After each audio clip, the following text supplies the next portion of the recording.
Join a stream in progress. So, okay. We're just gonna have to like switch over to that one then. Sure. Alright, hold on.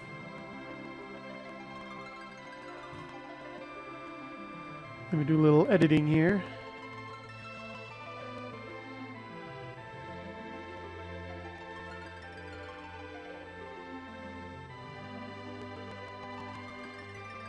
So we're gonna possibly have some dead air. Why don't you regale us with just anything that comes to the top of your head while I work on this? What was the last part of Final Fantasy that you did? What did we miss? What did I miss? I can only think about one thing at a time. And right now I'm Got it. deeply concentrating on this. Sorry. But we skipped the sealed cave. We're about to head to the Tower of Babel. Fantastic. There's some rare items in this game, and you can grind for hours trying to get them. I don't know if you know this, but I've been playing along with the stream, more or less. And I never knew about the mage summon until you mentioned it. Now, I don't know if you know this, but there's only one place in the game where you can fight those suckers, and it's in the Magnus Cave, where you fight the Dark Elf. It's a tiny little cave, and they're the rare fight on only the first 3 levels of the cave. It's absolutely absurd. So like for the past few days, I've been. If I need to kill half an hour or something, I had a save game right outside the cave. I just log in, go into the cave, and kill a bunch of mages. It took probably 4 hours of real time to get it. I'm thankful that I was just doing it as a something fun to kill time in between, or when I'm not paying attention to something in particular, or waiting for a build or something. Because if I really wanted to do that if I were like playing on a Super Nintendo, that would drive me absolutely nuts. It's just not worth it. Yet, people will spend hours and hours grinding MMOs, their rare drops. I don't know. Would the pink tail be one of those? And like the, what is it, the imp summon and stuff like that? Yep. I got the imp summon in like 6 fights. For Sweet. fun. But that was great and all. Really frustrating though. It takes so much longer. Orders of magnitude longer just to get the other thing. Mage summon. I don't know if I'm gonna try to get the bomb. Well, the good news is I know everyone can hear you. Fantastic. Should I go back to YouTube and find the stream so I can say hi in chat? I will put it in the Discord in general here, because I have it on the clipboard. There you go. There's our actual link. It's in the Discord. A link. All right. And that's the real one. And make sure to mute the stream. Oh, but also, and I know you like this. It's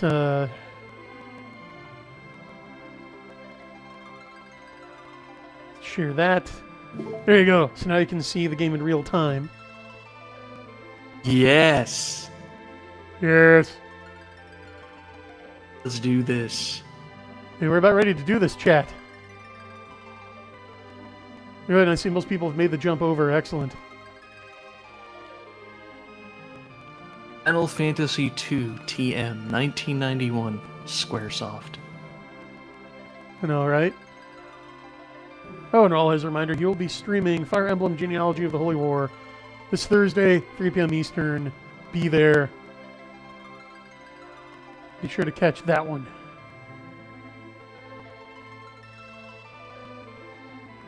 And really quickly, I am going to delete the duplicate stream just to avoid confusion.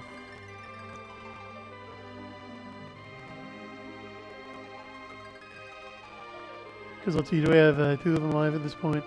No. Okay. So I'm going to delete the copy, which should not kick us off the air. Okay, good. Yeah, okay. We're still here. Okay. Everything is fine. I hope you're fine, Chad. Gonna be getting into some Doing good. FF4.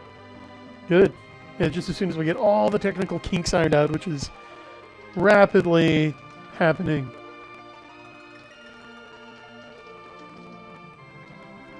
Rapidly getting things under control. First, when I was testing this, because I actually showed up early, my headphones weren't working. My mic was working, but my headphones weren't. Even though I just did like a Google Meetup earlier today, and they were working fine. It was just plug and play. So I had to restart my PC, do all sorts of troubleshooting. Yeah, good times. Good grief. But it's working now. And I don't know exactly what was going on with me, but for some reason, same thing. I use this new microphone everywhere. All of a sudden, Discord decided that it only wanted to hear from my headset mic instead. Yeah, geez. All right. Let's do this. I'm ready. You guys ready? I'm Question: ready. Have you done the side? Have you done the side quest caves yet? I'm really excited about those. What side quest caves? A Sylph Cave, Land of Summon Monsters. Oh, heck. Oh, I haven't done those yet. No, we just got to the underground. Forgive me for a moment Okay. there. I thought you might have been confusing this with like the GBA or later versions that added like side quest caves after you beat the game once. Like those side quest caves. While you're getting started, can I just say, the only good thing I found out of any of those remakes is the GBA version, I think it was, where at the end of the game you can go to the Tower of Wishes and swap your party out, which always should have been an option. Nice. Yeah, they didn't think of it till FF6. They're like, wow, that's a really great idea. We should retroactively implement that. It's so good. Yes, I would like to face down the final boss with Rydia, Palom, and Porum. Oh man, just all magic all the time. My favorite. Not a bad idea. Let's just groove on some of this overworld music, because that's what this is. It's a paradox. Your world overworld music. That's what this is.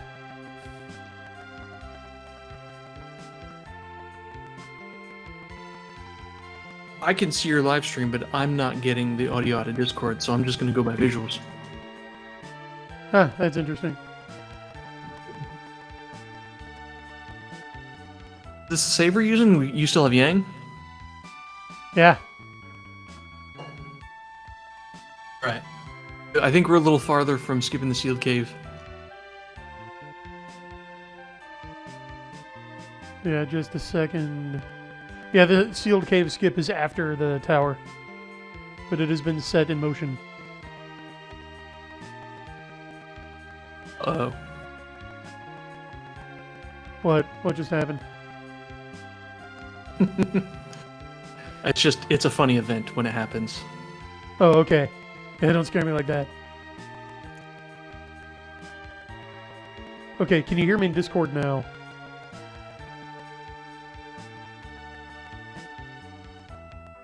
Am I coming through on Discord?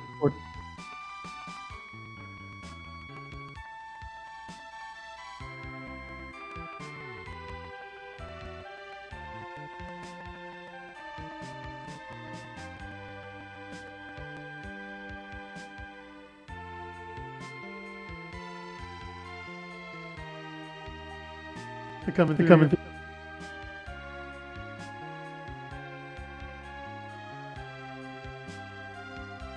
Oh, I think we lost him.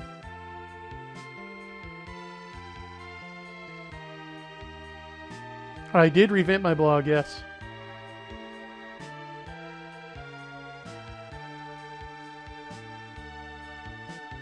Yes, I did. Just roll it out.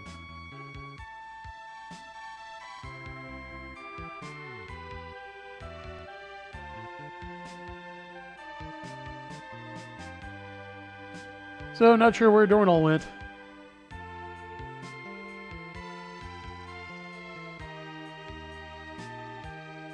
He's there for a second.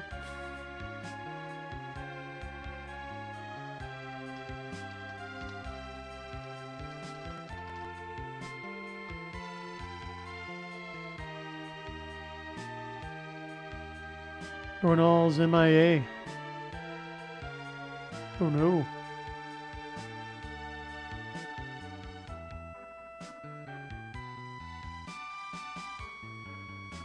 Ah, that's fun. And I can't hear you anymore. Are you talking? Yeah, I'm talking. Did you mess up all your settings trying to get me to hear? Possibly. But I mean, chat can still hear me. I hope so.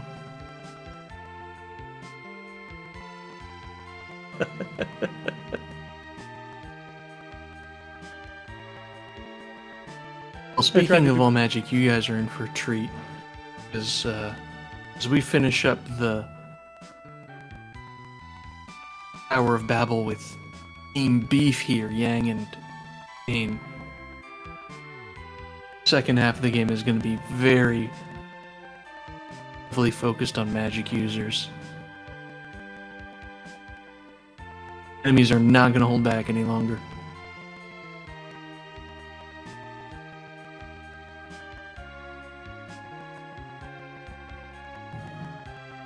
Okay, I'm just going back to the default setting there. Right, you're back. That's weird. That was the same setting I was on when you said, "Oh, I can't hear you anymore." So it's just being finicky. Cool. Okay, well let's just play the game. I'm done with this stuff. I don't care anymore. Shoot, I don't need to hear. But you can, right? Got your live stream, it's all that matters. Okay. Because I didn't change anything since you said, "Oh, I can hear you now." So it might be on your end.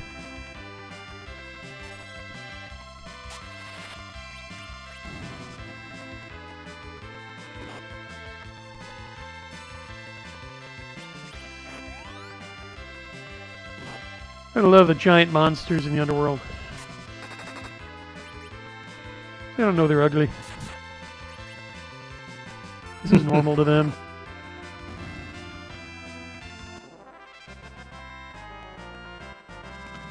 I don't know if you've been peeping these guys or not, or just referring. I think you're just about everything down here is weak to ice.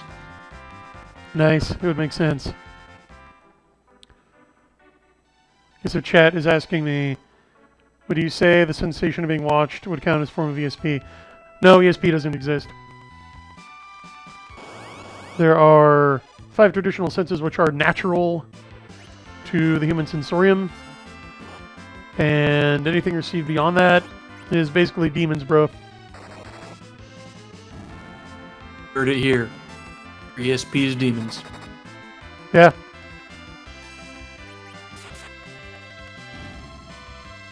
I mean, or it could be, it could fall under technically the gift of prophecy, so like having a vision, or like a forewarning, or an apparition, but I would read Peter Kreft, Boston College philosopher who went through like as many haunting reports throughout recorded history as he could read, because he wanted to figure out, okay, just open-minded, right? As a philosopher, is there anything to this stuff, anything at all?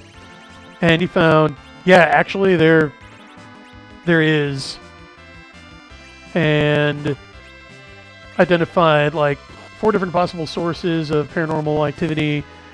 It's like, one is demons, one is souls that probably like just barely made it into purgatory by a hair, and another are blessed souls in heaven.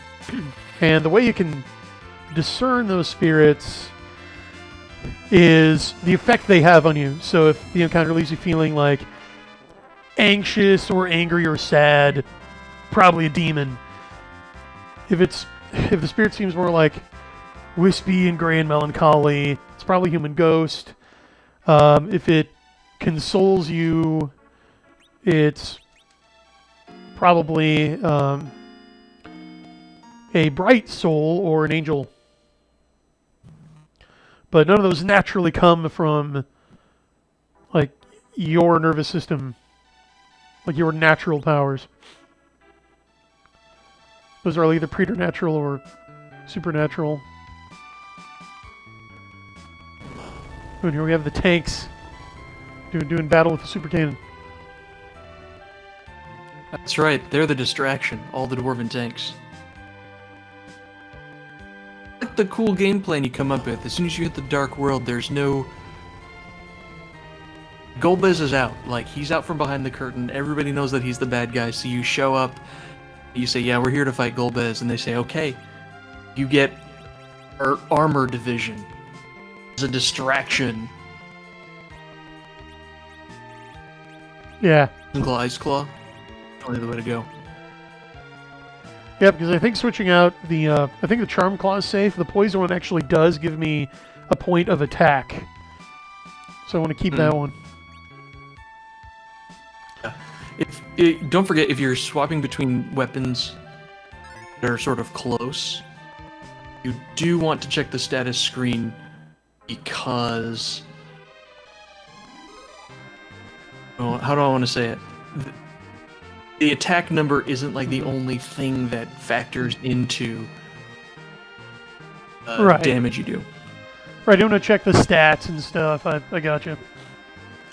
But yeah, you can still use like that, you know, breath on the back of your neck, hackles raised feeling. As the basis of a short story, it's just being a theologian in the realm of foreign fantasy is a lot like being an astrophysicist being consulted by science fiction authors, okay? Like, I'm going to tell you what the state of the science is, but what makes it fiction is that you can depart from that. So, go ahead. I mean, you don't have to do hard horror, hard fantasy. Let's go and have fun. But I would say in real life, what those sensations are they're being picked up by your other senses. You're just not concentrating on it.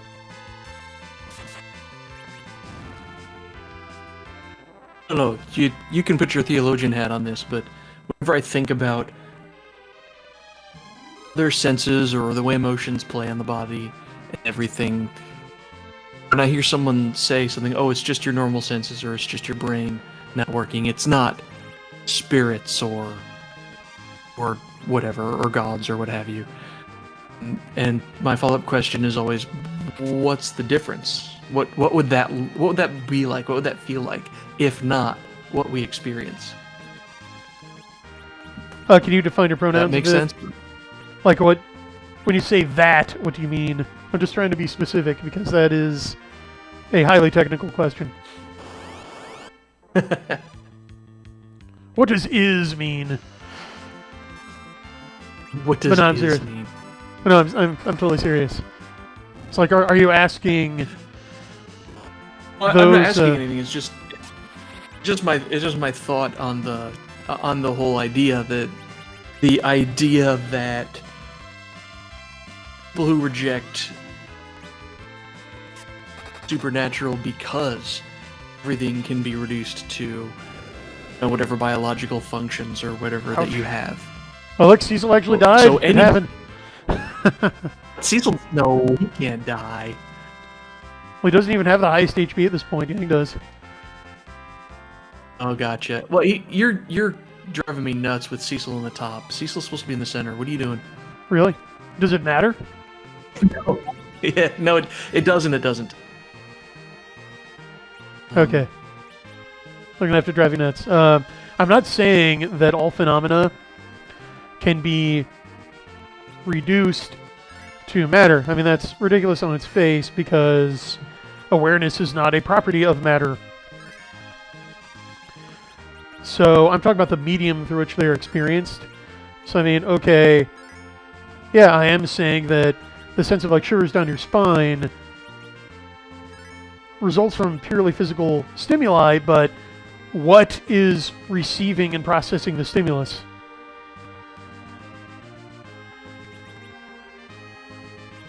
I think you lost me there.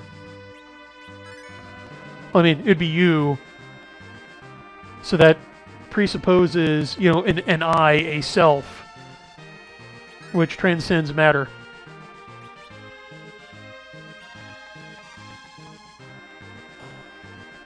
I agree with that. I think it's the people. Let's just go to the. Apparently, this is philosophy stream now. Shader Sharonison asks, being educated on these matters, what's the supernatural matter that's unknown or a matter of debate that you find the most fascinating? Are there any problems, to paraphrase, or any problems or ideas that sort of... There are unanswered questions that this one kind of interests me. Sure. Well, then I'm going to have to take a break from the game and look at chat here because this really takes my full concentration. Because you're kind of asking me, like, Brian, explain, like, the full operation of a black hole while trying to concentrate on a video game. So, okay, let me read the question in chat.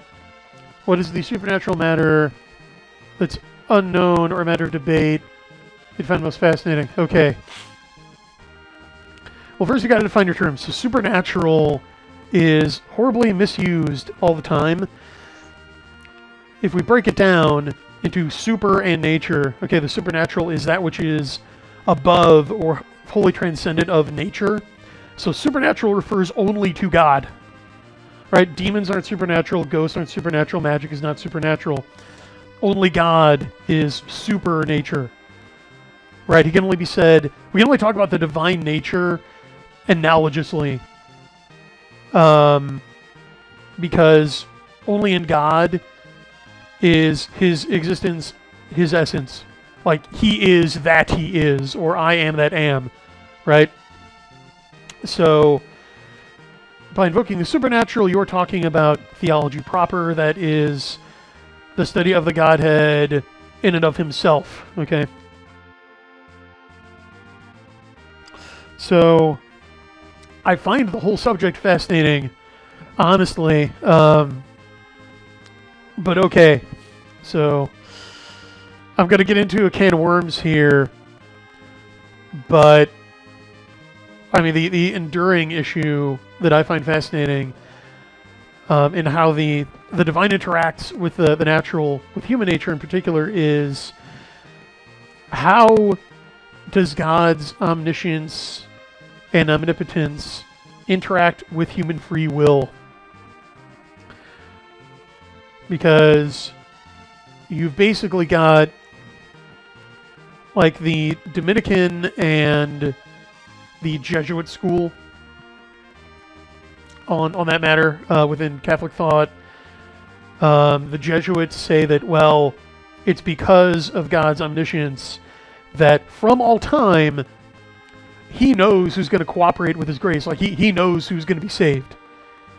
So, therefore, he just denies people who would reject it the sufficient grace. I'm probably butchering their position, but this is to make it digestible on like a 2-hour stream, and so we can actually get some gaming in. So basically, The Jesuit position is God knows from all eternity he's going to cooperate with his grace, and who doesn't.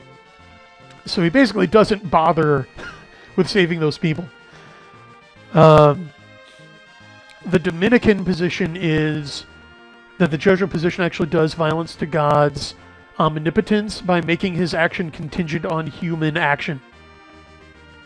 Right? They're saying, well, the cause of God dispensing saving grace or not is whether or not given individuals will cooperate with it. Thus, that makes God beholden to human action, which is impossible because he has perfect radical freedom.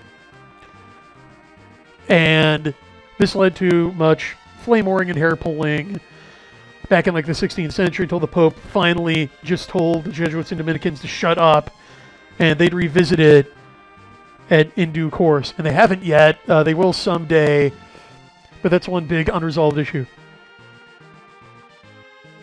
Oh. No, that doesn't mean I don't think there are solutions for how to square that circle.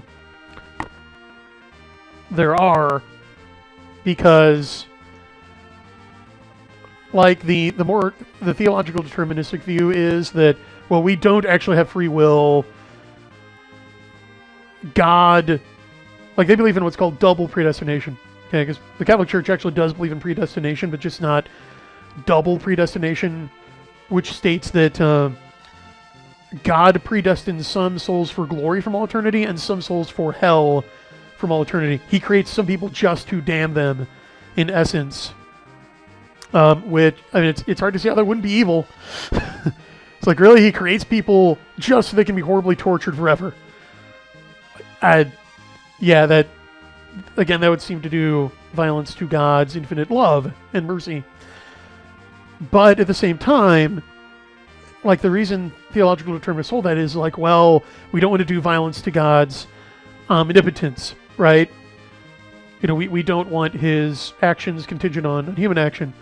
At the same time, I would say, well, I just believe God is a little more omnipotent than you do because I believe that he can exercise his omnipotence and omniscience in a way that does not infringe upon the human free will he created. Like, he has the rule book, he wrote the rule book, he created us, he created our free will. Free will is created, and he created it in order to be complementary with his grace.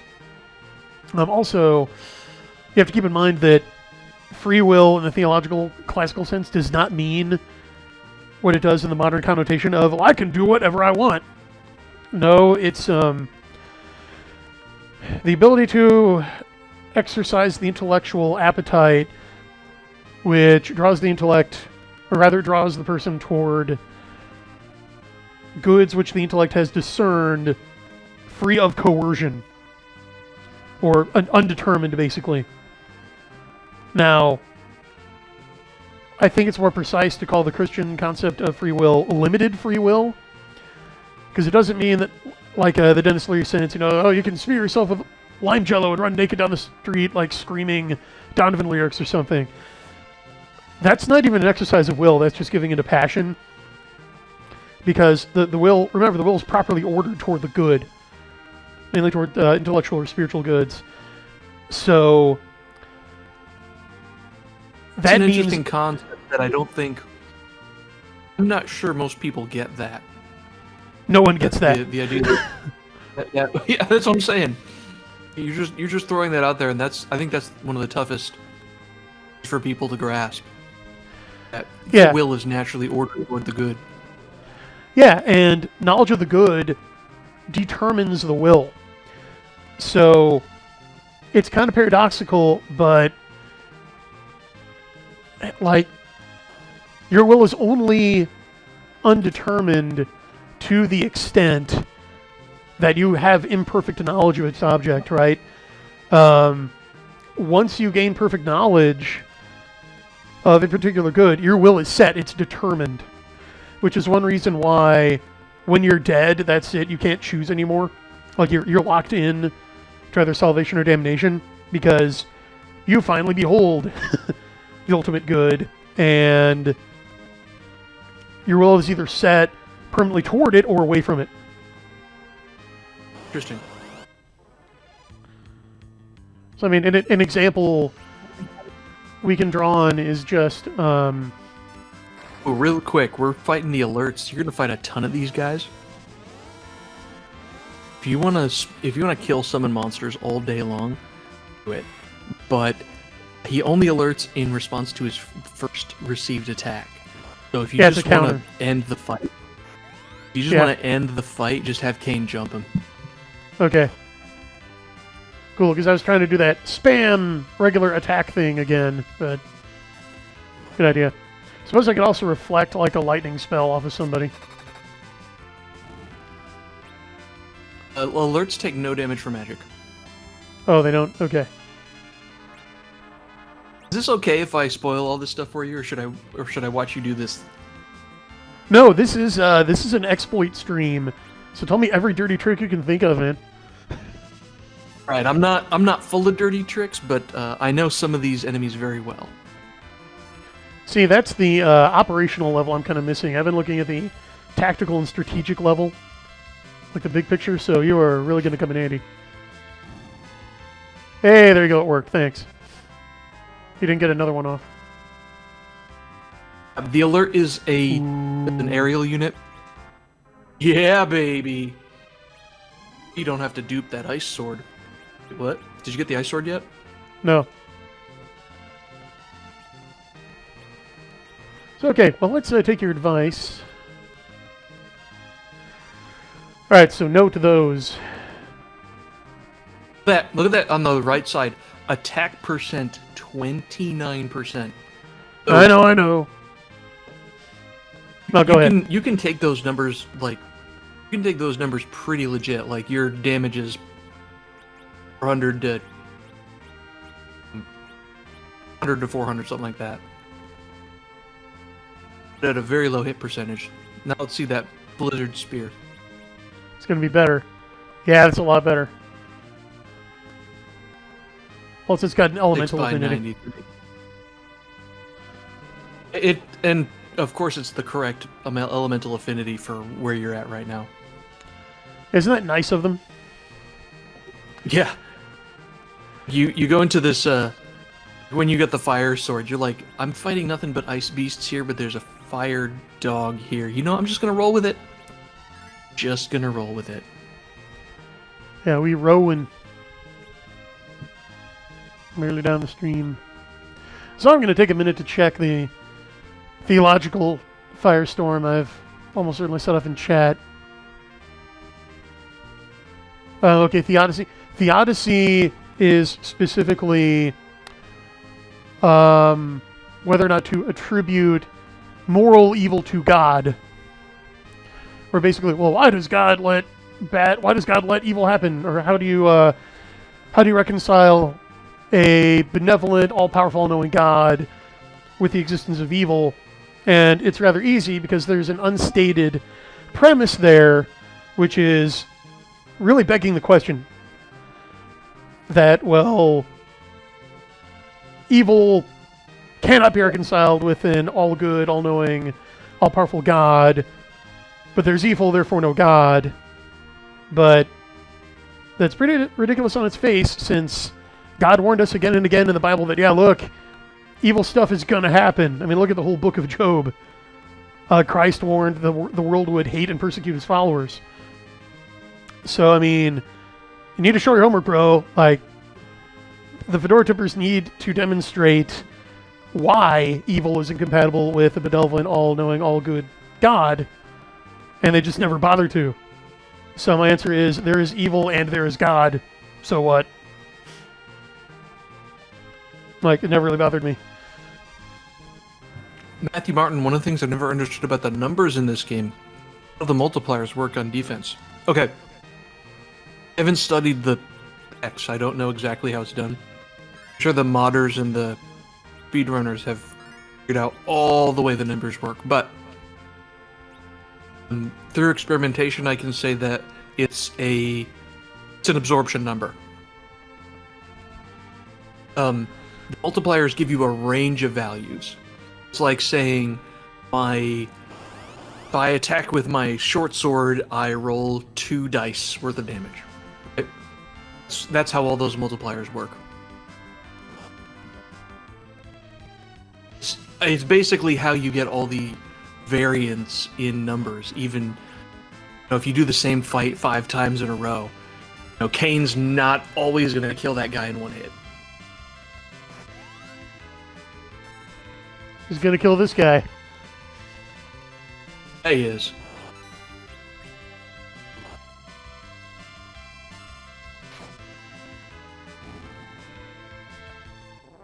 Boom.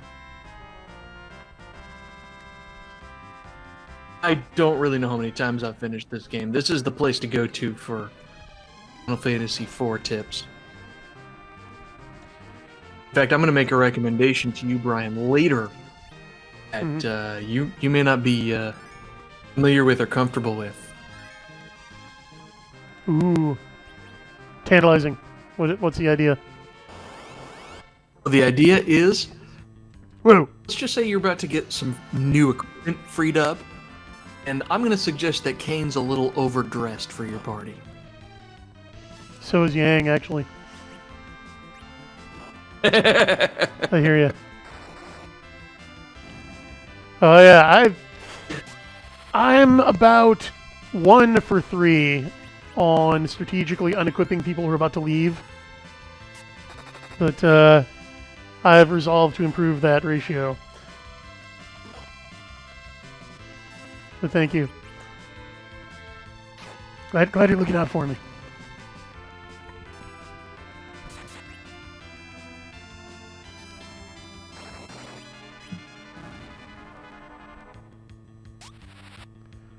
Man, that X is weird. Love it, though. Okay, nice. Rosa finishes him off. Oh, that's what I was going to say. I don't know if anybody... Maybe I'm just saying this for chat's purposes, but you know how flying creatures are weak to arrows? Mm-hmm. And throw. For the... And throw. For that purposes, Kane's spears count. Yep. That's why he destroys flying enemies. Oh, okay, that's interesting. Like this one. That's why he destroys the alert in one jump. Everybody else take 5. Smoke if you got him. We're gonna let Kine handle this. Yep. He did not handle this. Hey, doesn't always happen, like I said a minute ago. That's where those multipliers come in. I did. Oh, he's just a little short. We'll forgive him.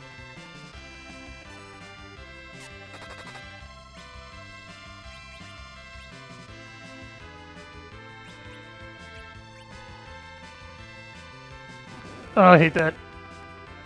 Oh, that wasn't too bad. You better kill him fast. Maybe I might have suggested a slow spell or something. Like, if a Chimera's alone, shoot! Forgot about that. he's just gonna do 2 blazes for every one of your actions. Bad news. Oh, All right. Okay. Nothing the little white magic can't handle.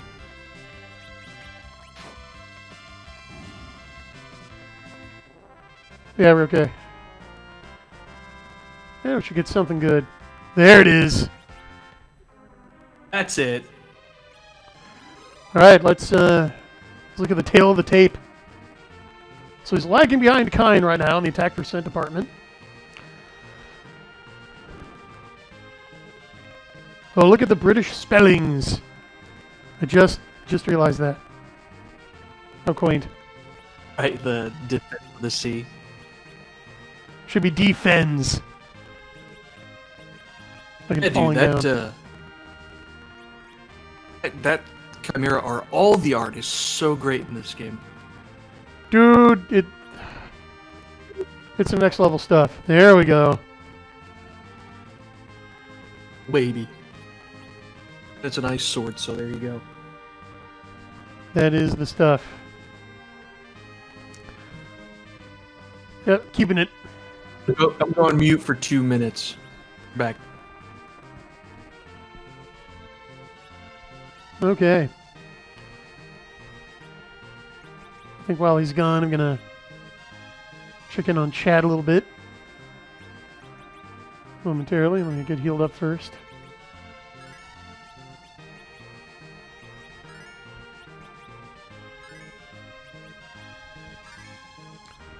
Probably should have bought a lot more of these.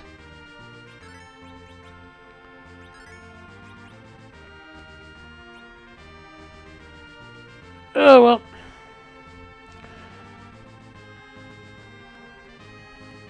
Man, I'm digging this Tower of Babel music. I'm going to jack it up. Oh, perfect. Okay. No, you're not derailing the stream. I am. I love... I mean, that's my passion. I love talking about it. I pronounce status like that. Although Little Picard is always a nice flair.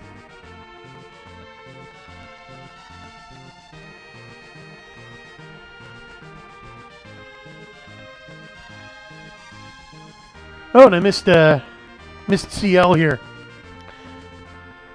And by the way, CL, if you got time, feel free to jump in the Gundam Discord and join us like you did last night. That was a good time. But yeah, basically, you've got it right here. So like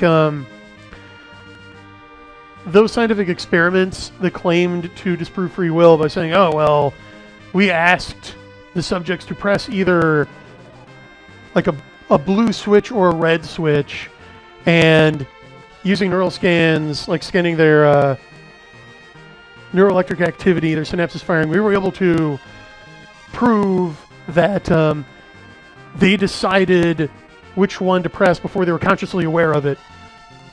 Therefore, there's no free will. Like, it's all electrochemical. Well, like, your will doesn't even govern whether to press a red or a blue switch. That's not what free will is. That's assuming the modernist idea that human will is unlimited and can just choose anything it wants. Will is concerned with morals. Right? Like, really, the adjective forms of, like, morals and will are synonymous. Like, for example, one Christological heresy is that the eternal word has only a moral union with the humanity of Jesus of Nazareth, right? So that basically means that they say, oh, the hypostatic union, or there is no hypostatic union, it's just that Jesus of Nazareth submitted his will so completely to God as to basically be called an incarnation, like to become one with the Word. That's a moral union, right? The union of wills. So, no, none of these studies even measure will, which you can't quantify. You can't measure it. And yeah, your will it remains undetermined until you gain like exhaustive knowledge of a good, and then it's set. So the example I was going to mention earlier is math. Okay, 1 + 1 = 2. Once you learn that, right? Once you take basic arithmetic and learn that, okay, this abstraction called the number 1 added to another 1 equals 2, right? Twice 1 is 2. Once you know that, your will cannot dissent from it. Okay? Now, you might get people say, well, I can will as hard as I can that 1 + 1 = 3.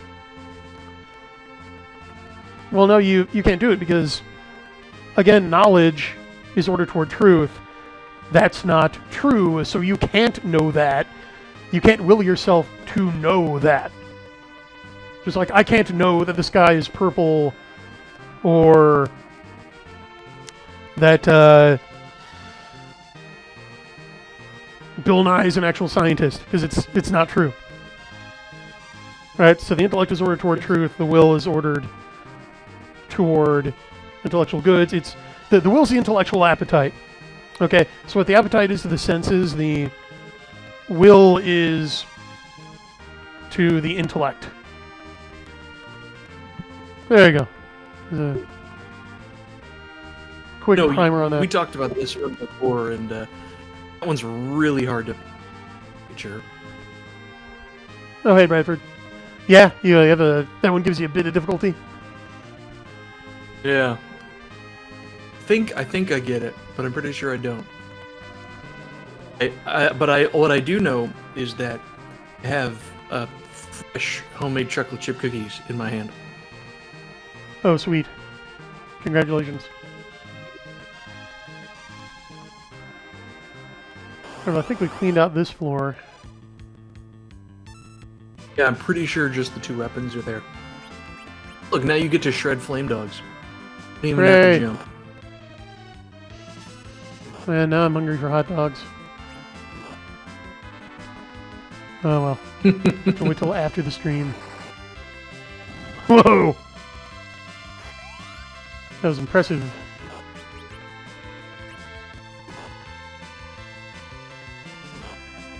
One thing this game is really missing compared to later games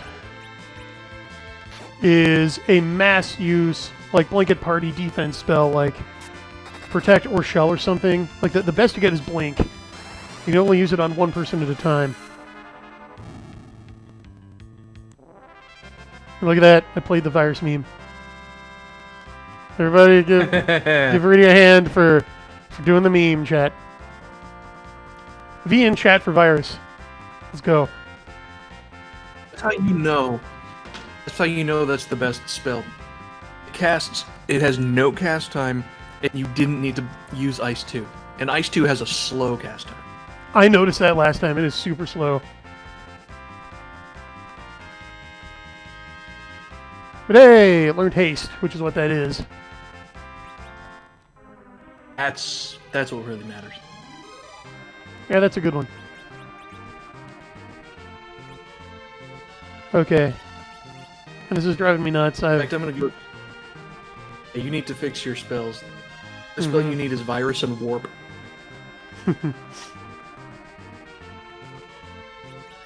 Yeah, let's do that. It's a shame too, right? The more I play this game, the more I realize that, much to my disappointment, you absolutely do not need black magic at all.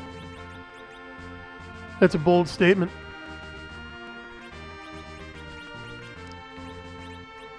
Just send a berserking edge straight at the enemy. Let him deal with it. Spoiler. Ninja stereotypes are real.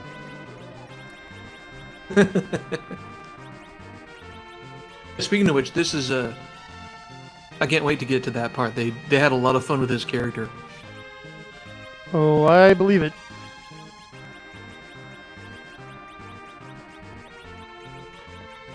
How does the alphabet work? Putting virus first really threw me for a loop. That's okay. We're okay now. Wow. Well, hey, you've got your ticks. I've got mine. I was about to say. Cecil, like having Cecil on top. Yeah, some people do Cecil on top. Here's how I know they expect Cecil to stay in the middle of the whole game. Mm-hmm. Who gets the first action when you surprise? It's always central character. Oh, really? And that matters. That matters at the very end of the game because no matter your party formation, center character gets first action in the final fight. And we want that to be Cecil then, I take it? Well, it needs to be Cecil if you want to get on with the fight. I'm trying to avoid direct spoilers. Right. Cecil needs to take the first action in that. Okay. And you can use veiled innuendos on that front, because I just beat the game again while doing a playthrough with David Stewart recently, so I know, nudge wink. I feel you, dog. Anyway, you do what you gotta do. We all have our own particular way of playing, and I love it. I don't need your approval. Anyway, I'm kidding. Enough about my theories on optimal play styles. I really like seeing you go through this because of the different play style. Total breath of fresh air. Okay. No, happy to oblige. Oh, look, chest right here. Middle of the hallway. Get it? Who left that there? That is a friggin' fire hazard. I mean, we're in the core of the earth. A fire could break out at any moment. And somebody had left a chest in the hallway. That is a trip hazard. What the hell, man? With a claw in it? With a claw in it. Who left that ice sword just sitting around? Right? Is that Golbez the type of guy with incompetent opinions or something? I'm afraid so.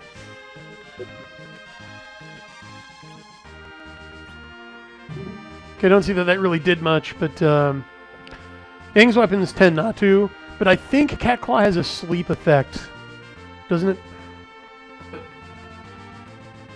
It's sleep.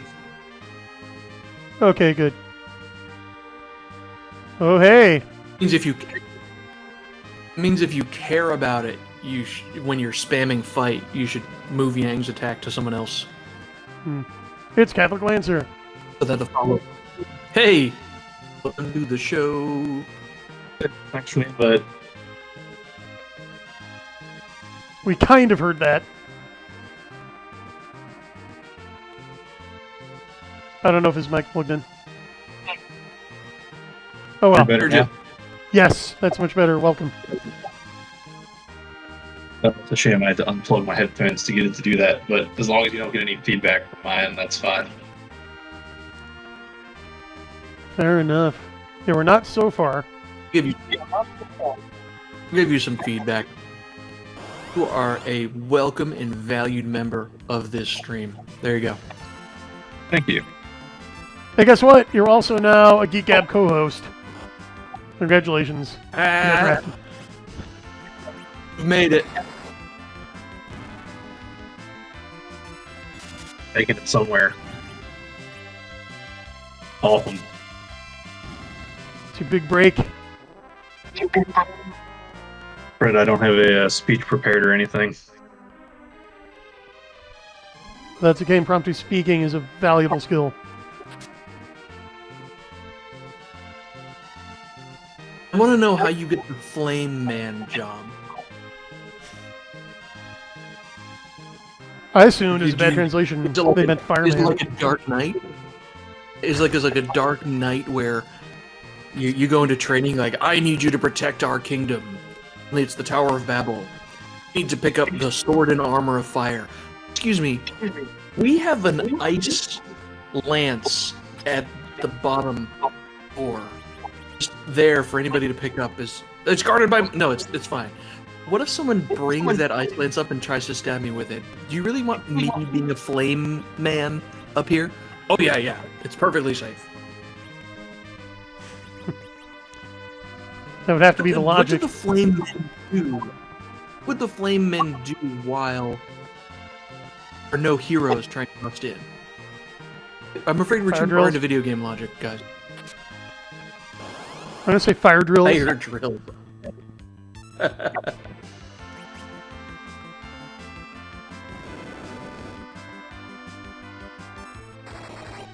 Off. Chimeras, I tell you what. They're a pain. Best students become firefighters, and the worst ones become flame men. That's right. They failed the IQ test. They're flame mans now.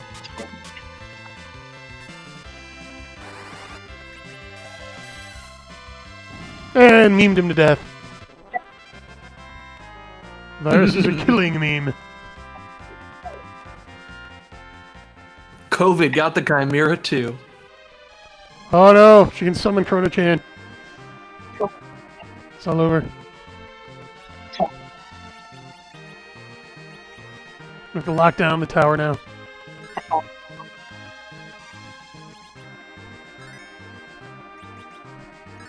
OSHA compliant for space, ADA compliant layer. Yeah, I hear ya.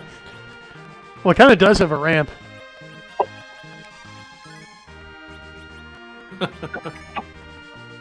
Saying.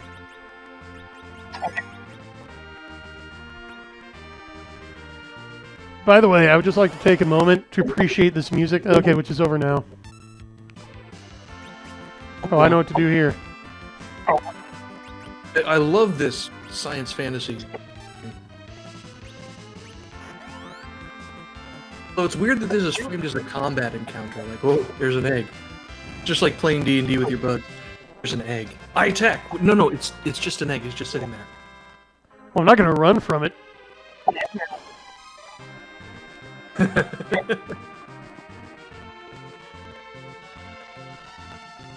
That'd be pathetic and dumb. That kind smash the thing. Gold. Or a bunch of caramel corn. Think of all the things that could be in a giant egg in a tower like this.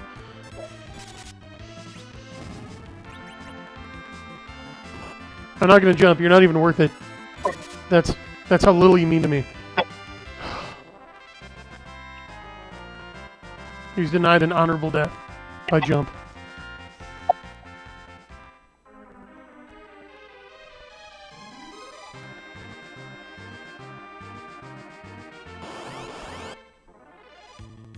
That day that you realize that you don't always have to have him jump, it's like when you find out Santa Claus isn't real. Of course Santa Claus is real.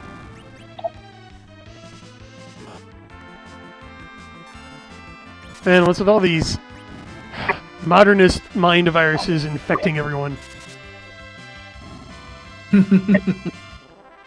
See, I'll tell them about St. Nicholas.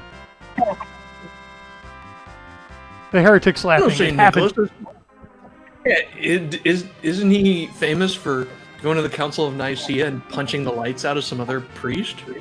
He is indeed. Santa is not a fan of heresy.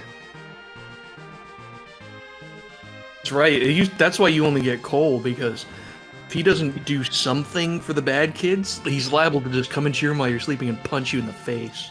Oh, and that's the American kids get off light. He also has a tamed demon as his personal Pokemon. That's what the European kids have to worry about. The Krampus will make off with them in the night. Yep. Been meaning to watch that movie. Was it any good? No. I've heard that the demon is terrible. Here's the thing. Here's what sucks about the movie The Krampus. The first 90% of it is expertly made. It was made by the same director who did Trick or Treat, a little horror anthology from a few years back, which I loved. He really understands visual language of film, especially horror. He understands mood and tone and character. So Krampus starts out as like the closest any post-Ground Zero director has gotten to an 80s classic holiday horror movie like Gremlins, for example. It's like about on that tier. And then it has an ending which is indistinguishable from every character in the very first scene pulling out a gun, putting it to his temple, and pulling the trigger. And that's an auto fail for any horror movie, in my book. If the ending would be unchanged, if every character had committed suicide in Act 1, that's a failure. And the Krampus does that, unfortunately. I'm having deja vu. I think we talked about this on the Geek Gab already. We probably did.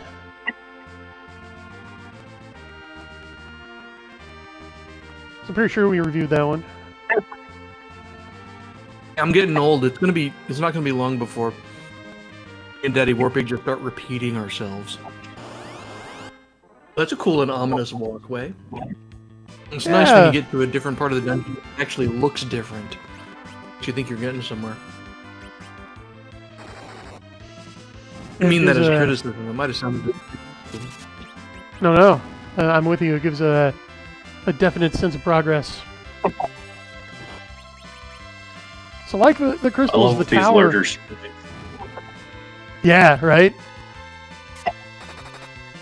Well, like the amount of shading detail they can suggest with their limited color palette and resolution is really impressive. Yeah, man, these guys from back in the day, these programmers, they weren't messing around. They learned every dirty trick. It was glorious.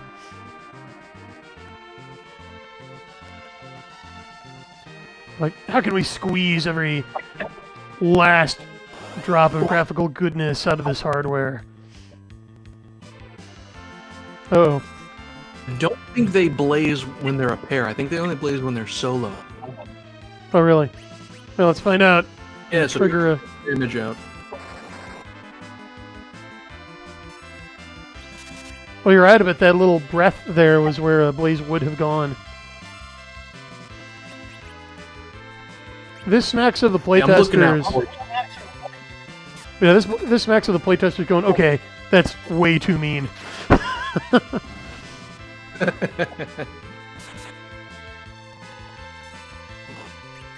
Yeah, you gotta wonder, who built this tower?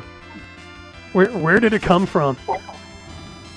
Yeah, you know what? That's one of the things that they don't bother explaining. It has something vaguely to do with whatever's going on the moon and whatever that legend of Mysidia is, but it's never really adequately explained. Which is okay. Which is great. Because science fiction, deal with it. Yeah, that's just perfect. I would be disappointed if they had explained it. They'd just take all the mystery away. How lucky are we that this game is old enough that Square didn't go back and make a prequel sequel? Oh, dodged a bullet.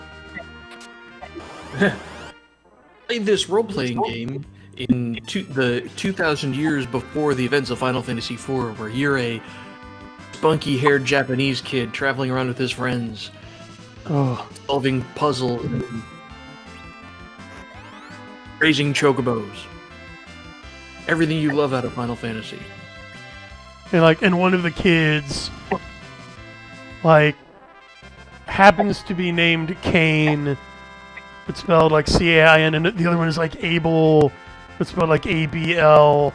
So it's a weird ham-fisted reference both to the Bible and Cain and Cecil, kind of. It's a J.J. Abrams mystery box. We don't know how to resolve it. Screw you. We hate you. But you know what I'm thinking right now, Brian?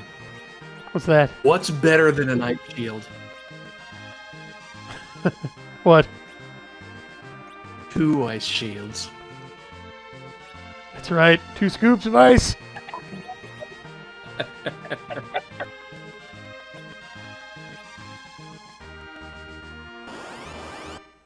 I only have 1 right now. Dead air.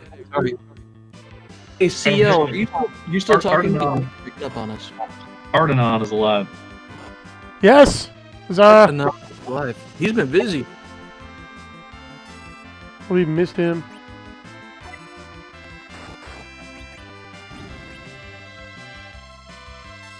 Is he in chat? I haven't been able to look. He's hanging out in chat. Sweet. Hey, double A.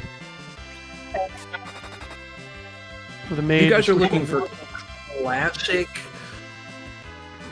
really well done sprite work. Check out this game on the NES. Oh, actually, I'm blanking on his name. Little Samson. Never heard about this till a year ago because it was one of the last NES games ever made. These developers perfected, mastered the Nintendo Entertainment System. It has gorgeous colors, outstanding animations, and there's no lag at all. The Nintendo just keeps humming and humming. Beautiful spins and jumps and colorful animations. Excuse me. Yeah. Little Samson, grab it on your emulator. Fantastic. Oh, well, I'm looking it up now. This was on NES. Mm-hmm. This is impressive. Yeah, I mean, basically everything made since Super Mario Bros. 3 is outstanding. Nearly, other than your color palette, nearly indistinguishable from next generation Super Nintendo titles. See, that's what Nintendo really has a well-deserved rep for, is taking their end-of-life consoles and be like, okay, we are just going to squeeze a diamond out of this lump of coal at the end here. That's how you got, like, Donkey Kong Country, which even the president of Nintendo thought was like an N64 game when it was in development. Like, no, dude, this is on the SNES. And stuff like Metal Storm on original Nintendo, just artists, absolute artists. Come again? The bad news is you can't duplicate that ice armor the way you can duplicate the ice shield. The good news is that Kane shouldn't be wearing armor anyway. Oh yeah, what should he be wearing? Let's talk about this. Let's do it. In a couple of minutes, when you no longer have a use for that black belt and bandana, put that junk on the Dragon Knight and let him go. Cut loose. Will do. Might induce some sadness because you'll never have to jump again.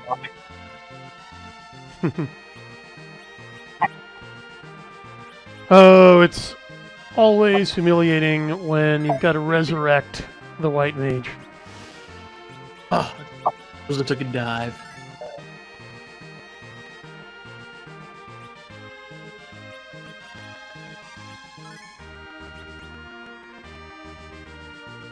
Okay. Rule of thumb for healing with white magic, Yeah. and you carry so many potions it doesn't, but your second highest cure spell is probably good enough for single target healing, and use your highest level cure spell for healing the whole party. Okay. It's kind of one of those FF1 deals. Gotcha. Yeah, I mean, at the end of the game, your wisdom score is so high that cure 3 will heal X hit points. So cure 4 you only need to use to heal your party. So this game is active time battle, but there's no actual like meter that they show on the screen, is there? Correct. This was the first game to introduce ATB.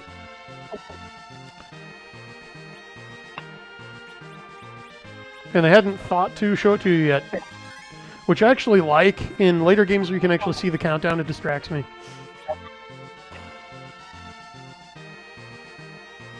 I think Final Fantasy X was my favorite.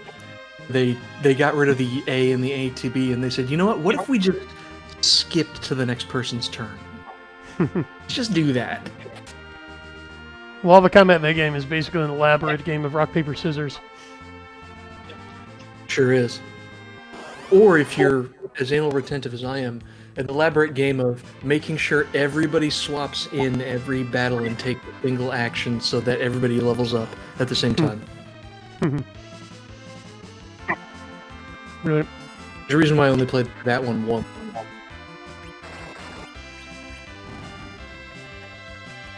Honestly, though, well, I did too.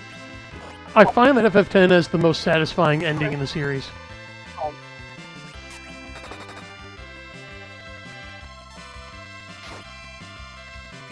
Like, they finally figured out... Go ahead. I can see why you said that. I enjoyed it. I enjoyed the ending. I thought it was a good ending. I genuinely liked most of the characters. I mean, they were exceptionally cartoonish, but it's fine. This game is, I think, is my favorite, obviously. This is such a great game. Oh yeah, I'm not normally the type to go after quote-unquote big story games. Just gonna check something. We'll get some explanation for the viewers. We skipped that long bridge to that room because that door's locked. We'll have to come back to it later.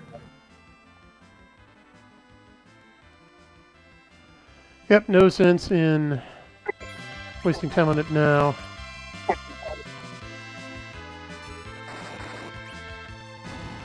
Chat's just talking about old pub authors. Oh, why? I don't know. I love you guys, but you need to find something else to do besides complain about other people. That's all I'm going to say on that subject. My sense of well-being dramatically improved when, I just stopped caring.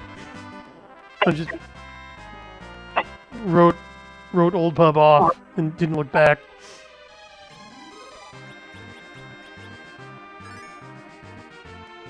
Makes things a lot easier in bookstores. It's kind of a bummer going into comic shops, and they still put out some genuinely good cover art for a lot of releases, but I'm just looking at the shelves, just knowing that everything is crap inside. Yep. Except for like obscure South American comics that you find wedged in the shelf somewhere. That's highly specific. Tell me more about obscure South American comics. Space Riders by Alex Zirrit is so he illustrates everything basically like he's doing some kind of metal poster. So he works in like 4 colors that are all like bright day glow versions of like blue, red, yellow, and green and black. And he will have characters go model for their color scheme depending on the kind of emotion he's trying to set in the scene. Nice. Ooh, I like it. I think he's also done an adaptation of Big Trouble in Little China, which I haven't read, but Oh, he's definitely the guy. His whole thing just feels like a angry, violent 80s metal movie. It's awesome. Language Yeah, and violence Gibson- warning, but I really like that. yeah. Definitely got a second Bradford or third Bradford and Ardenon. Walter B. Gibson, the absolute man. Author of the Shadow novels. Definitely give him a read if you can. Highly recommend.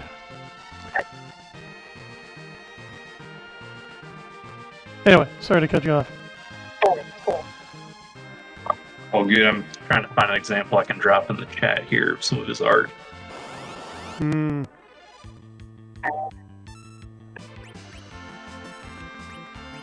I mean, I'm just gonna.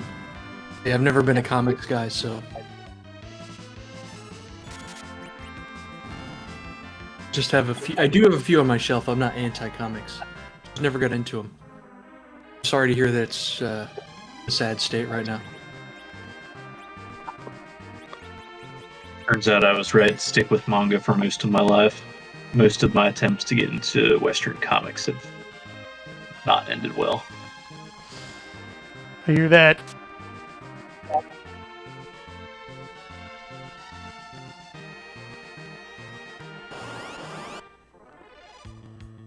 I need to go to the lower right, but I'm going to head back up here because should be a save spot. Yeah, we want that. Wow, he's just tearing through those guys. So Oh, is he. yeah. Weak to ice.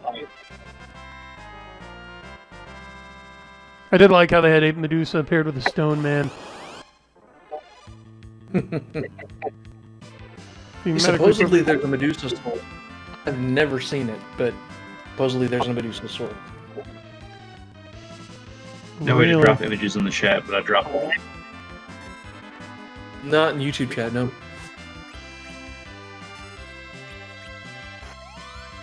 You could drop a link to an image. Okay. Do I have to approve it? I'm a little busy right now. I don't think so. I dropped it in the live chat from the audience end. Oh, good. And on some streams, the host has to approve all links in the chat. I don't know how it works. Let's play Nintendo.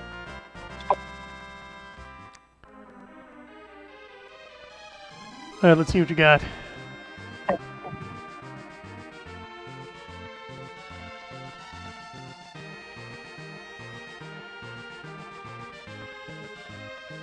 Yeah, you know, I know we did this before, but we can never mourn enough for Kentaro Miura. F's in chat for the author of Berserk, folks. True legend.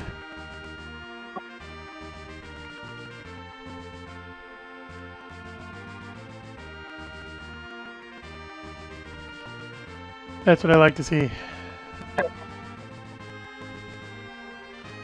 By the way, I will say that this is great. I love having co-hosts here. I really intended from the beginning, but as Dornall can tell you, our initial test ended in disaster. So I'm glad we figured it out.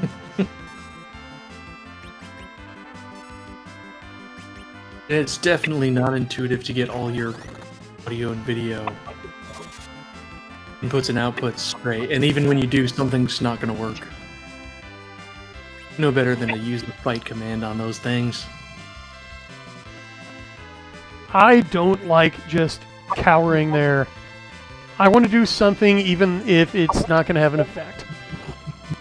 Alright, well I did not expect the Blizzard Lance to actually do damage. That's a nice touch. I also don't know why I call the Spears Lance. I don't know what they're weak to. I assume holy because they're color-coded. No, it's ice. But the Blizzard Lance did damage. Oh, okay. I just assumed it was because Kine was that strong. Because, I mean, well, Yang has... Everything's weak to virus. Yeah.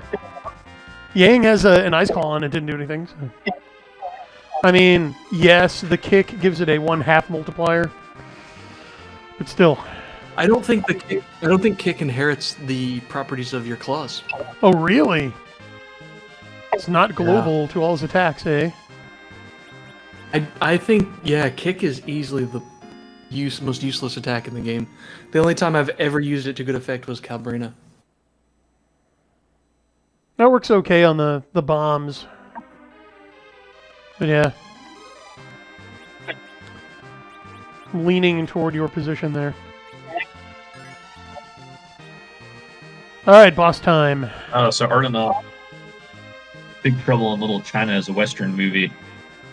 I've never thought of it that way before. Oh, totally. It is a Western, isn't it? The first time I watched it, I was like, "This is a dungeon crawl movie."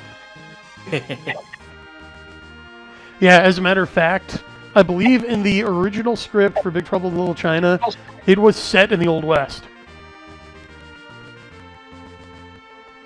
Here we go.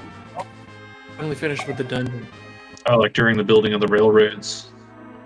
Yeah, it was set in San Francisco still, but I believe it was set in the Old West. And Buckaroo Banzai takes place in the same universe.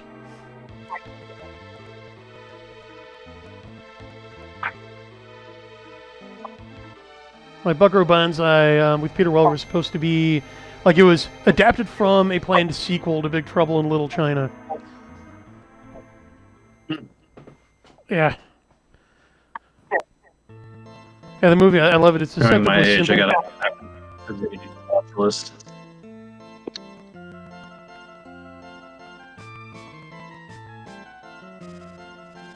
Oh, look at this guy This capering. Dr. Luge is a little crazy.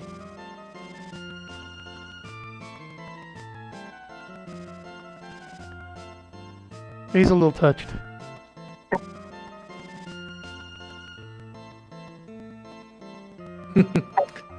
I love it when they let Kane have a little more personality. It's like the second half of the game was written by someone else. Yeah, subtle flex.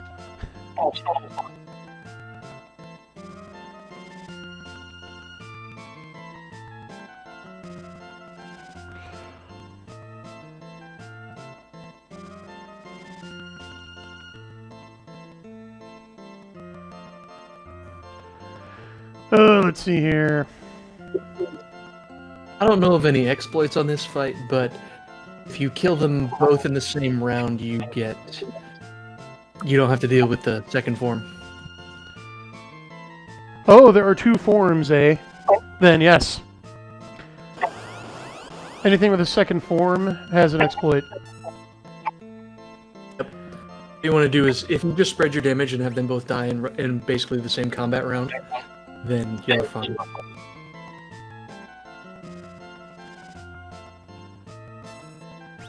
Well, now I can finally make the reflect trick work.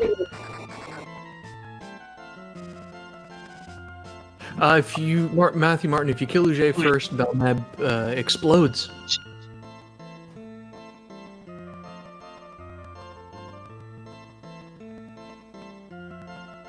You know what I'm betting? Betting virus works on that Frankenstein monster. Well, we're gonna find out. Oh, wait. Really? She doesn't know wall. Yeah. She does know Berserk, and you've got a Yang in your party, so problem solved. Not really. Because if I could reflect spells, they would never transform. I did that successfully on Kainazo, but I haven't had the right party composition to do it since. I think it's got more to do with who dies first. If Balnab dies first, you get one form. If Luge dies first, Balnab explodes. Well, what I'm saying is there is a glitch because every boss transformation is a counter. So if you only use attacks that are uncounterable, they will never get their second form. Ah. It works with any boss that has a second form. But I have to try it. yeah, I got it to work on the Fiend of Water. Well, he never got no shell? Yeah. So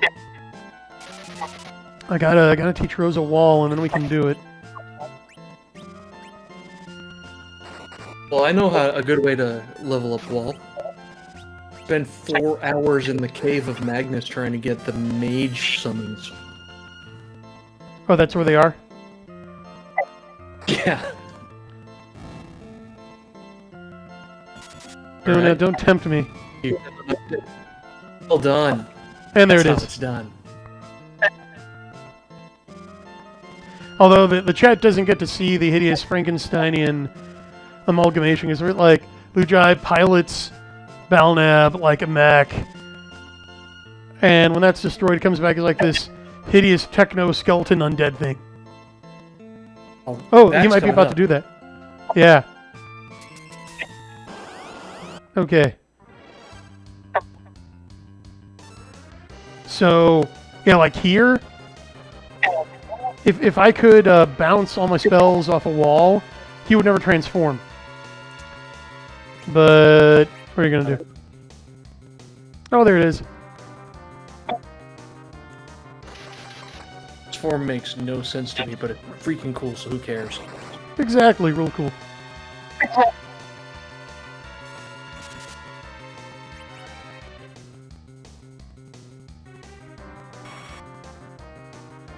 Ow.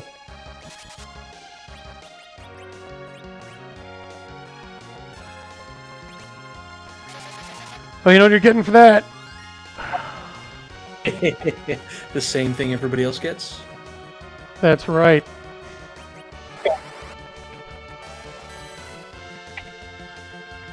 Gonna get Chrono-Chan. It's interesting how he keeps trying to use gas, but it's not working. Weird.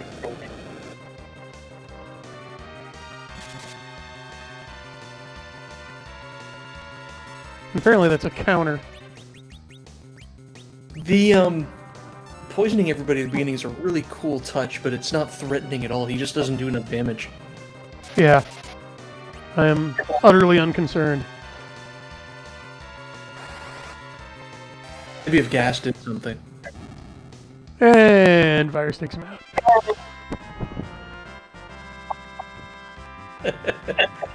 Everybody's weak to virus. She's like the Horseman of Pestilence over there.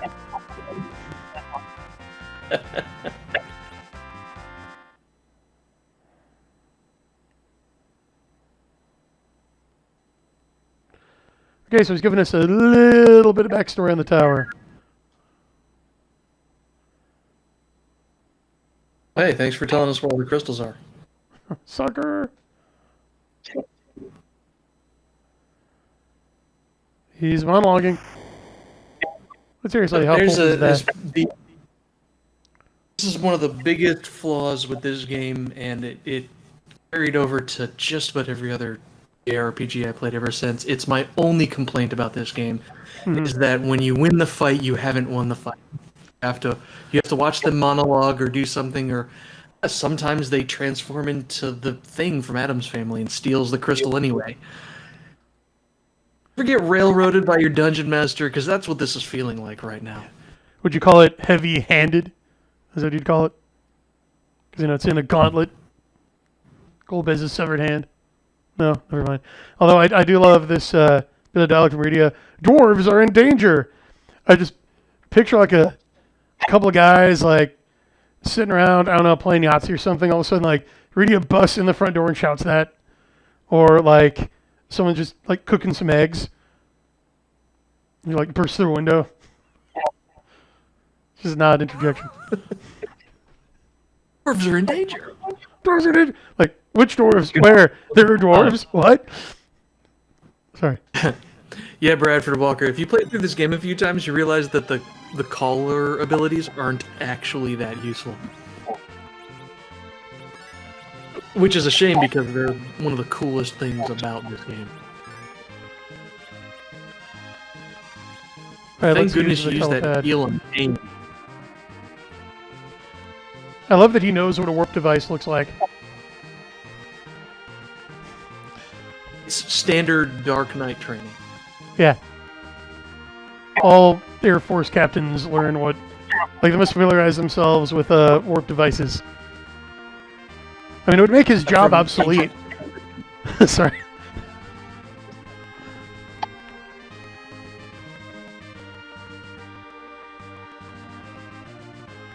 I'm done. So, question, why did Golbez need to use Baron's Red Wings if he had all these awesome monsters in the Tower of Babel? Shouldn't he have sent a unit of flame men into Damcien to take the crystal?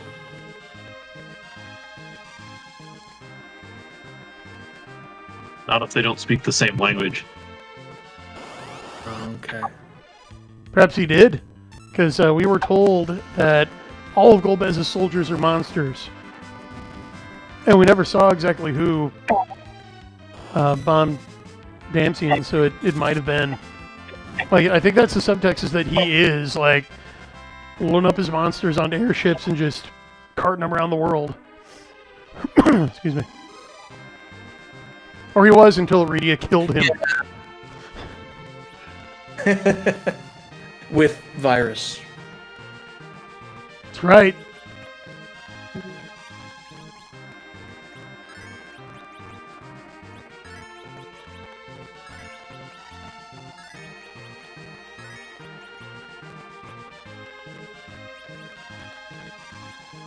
Oh, finally, Rose is at 1,000 HP. Yay. Now learn wall. Learn it. I think she gets that at 32 or something. What's she at right now? We should be close. 30. I am really tempted to kill summons here until she gets it. Oh. we have to finish the Tower of Babel tonight. Well, we do, but I could also pair it with the resurrection trick to double the XP in gold. So it would take that long. Yeah. I think that's one of the speedrunner's tricks. If you do a speed run, you need to power level Rosa. I think Rosa's the one you need to power level. The end of the game. I think she has a couple spells that you need. And so they speed run all the way to nearly the end of the game. It's one of these fights, an alert style fight, and they just kill everybody off but Rosa. There it is. Kill things. Nice job. Hey, Iridian, knife him. Yeah, I got double XP for that guy. Got him good. I don't think she's ever missed.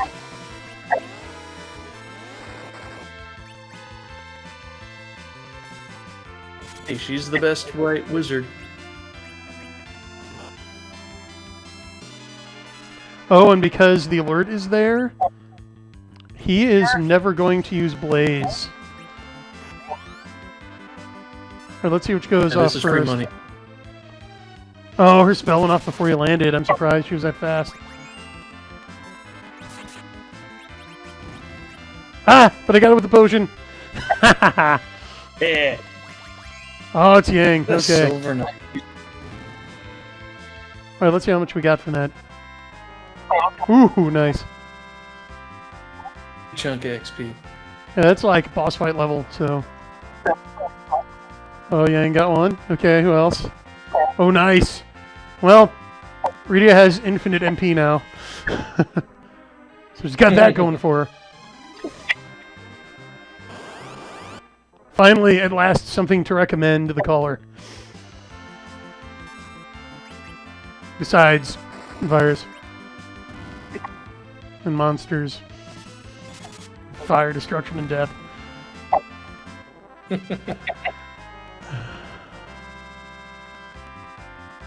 Rydia's calling ability becomes really important at the end of the game in the last dungeon. Before then, it's just long cast times and flashy animations. Also, sexy green leotard and Golbez, and this is Rydia country, just so that you know. Yeah. And like really long, droopy, diaphanous sleeves. We can't forget that the green leotard has long, droopy...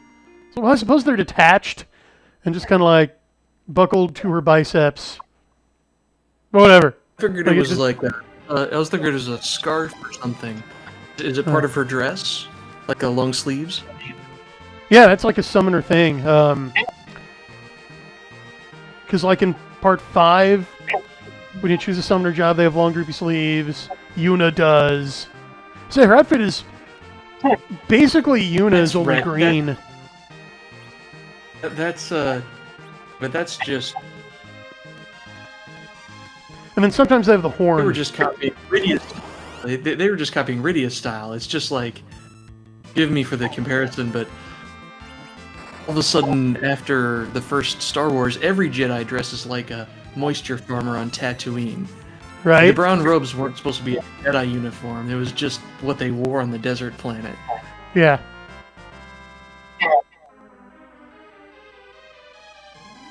It's super unwieldy for sword fighting when you think about it.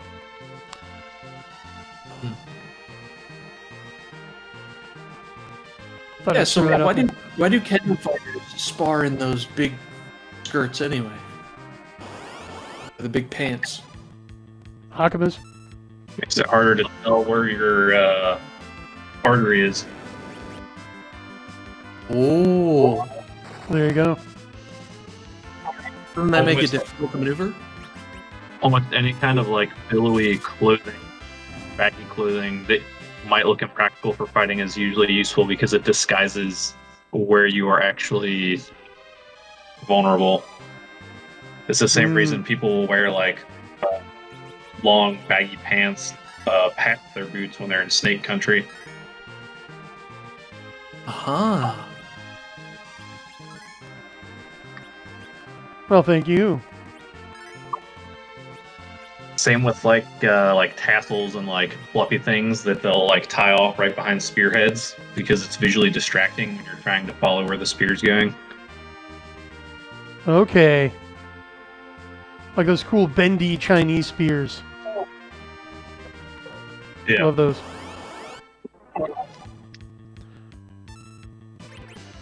By the way, how cool is it for you, Catholic Lancer, that a Lancer is like the best character in this game? I approve. And here he goes. We're gonna... Actually, I kind of want to draw a Dragoon doggo. Yes, make it That would happen. look cool. The helmet shape is already the right shape. It is. Good point. And a good doggo jumps on command. Also true. Can be like one of those Malinois, you know, the Dutch dogs that can basically fly. Look at videos. Those dogs are beautiful.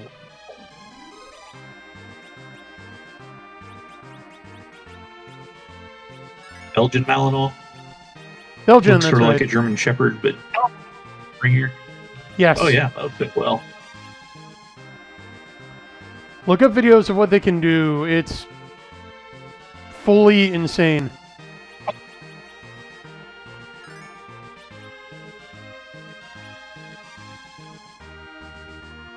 Dragon always has been my favorite class. Yeah. It's okay. Oh, one more fight then. Again, Final Fantasy 3. When they released it for the DS, my brother tried out an all Dragoon party, and it worked pretty well up to a point. Nice. Oh, he's just being merciless with that. Oh, yeah, let's get a party wipe right before the door.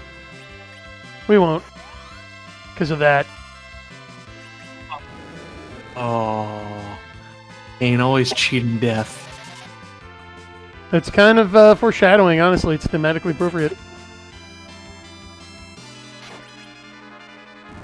One of the fun things with digital art is that I can cheat and pull pictures of Malinois right into my drawing program and just trace over them. Yeah, you've really been digging that. Seems to have unlocked your power. Oops, wrong one.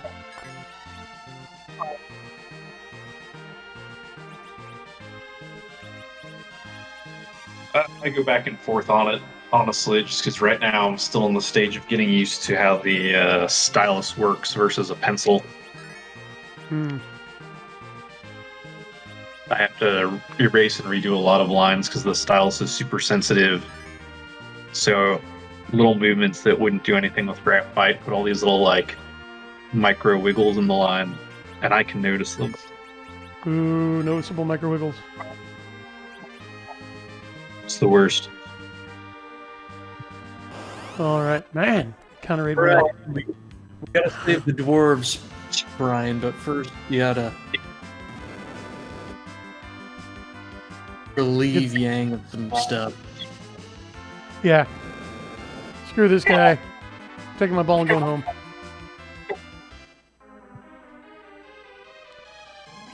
You So don't want now none of they that. want to be jerks. Okay. That's pretty cruel. 2 back attacks in a row. By the Suspense same is building. What's behind the door? by the same creature. Come on.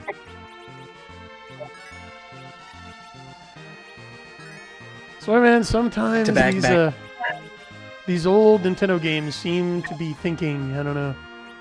But that's also why I'm waiting until the last moment. Okay.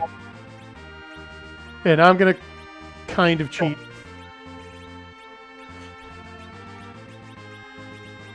But that's what the stream is about.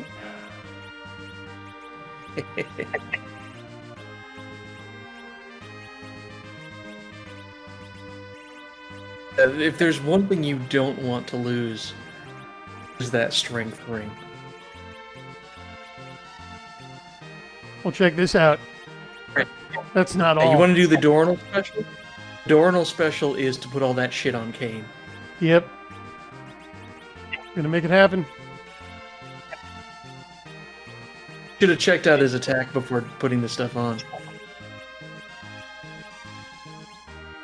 Oh, we can go back and do that. See, he already had the headband, but for completion's sake, oh, he doesn't have a heavy helmet. So, okay. But, yeah. So let's reset.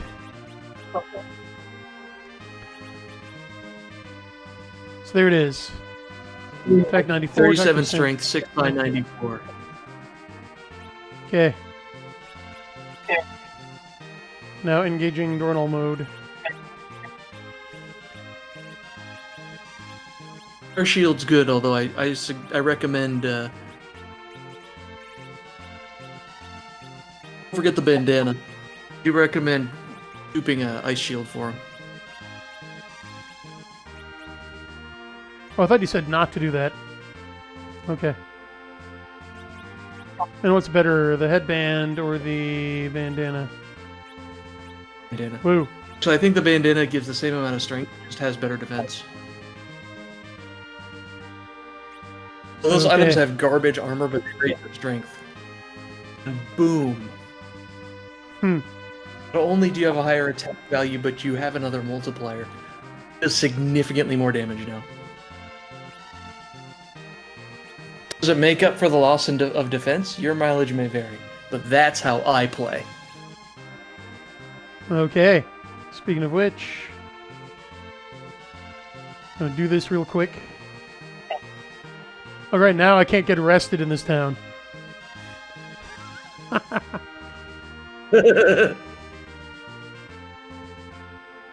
know that with every step I take, there's a percentage that's running and it's getting higher, but they know. They know what I've done. This is absurd.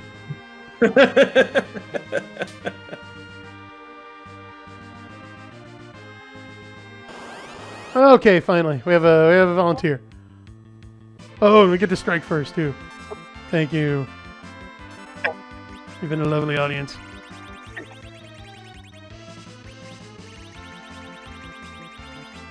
My inventory's getting full, too. Alright.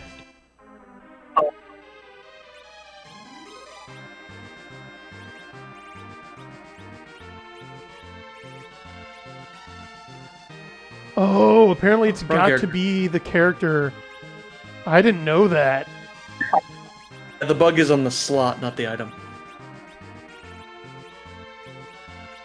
But it still works! See, that was a nice test. Be a good quality tester.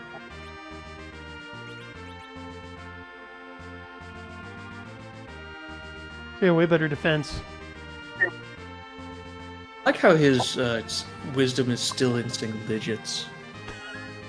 Well, there's a reason for that. Just not that high. Here's a couple of stats short of a magic user. But okay.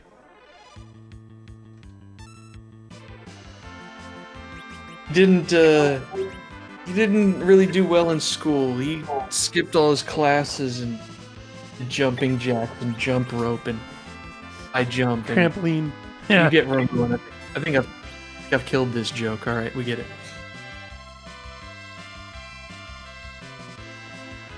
Oh, it's Chattoon. I haven't Raw. looked there in a while.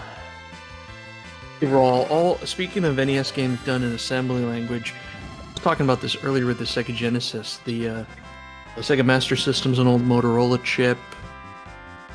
Hey, documentation's out there. That's how the emulators were written. You can look all this stuff up. You can teach yourself how to make games on these systems. I've still got the Dark And it's Crystal, by the way. crazy. Still the Dark Crystal? Yeah. Oh, that's right, because you did the warp trick. Yep. Oh, that's gonna be fun. Thanks to Matthew Martin, who reminded me of the warp trick. We're gonna have to change the name of this stream. We're not skipping the sealed cave. We're stopping the super cannon.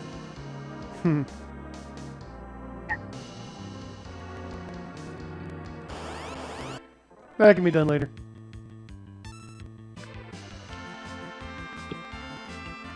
I mean, really? These guys?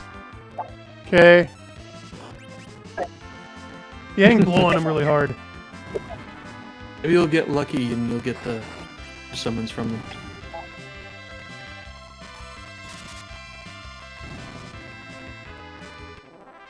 Yeah, I want to go for those, but I don't want to. Don't want to just have like multiple consecutive streams of me just grinding. Yeah, I wouldn't do it on stream. Yeah, here's another example. I thought. Yeah. No, that's another example of heavy-handed GM. I killed. They're freaking imps too. It's not like they have any kind of special power with their last breath of life, they're able to destroy the controls. No, they're imps. I turn them into fine pink mist. Okay.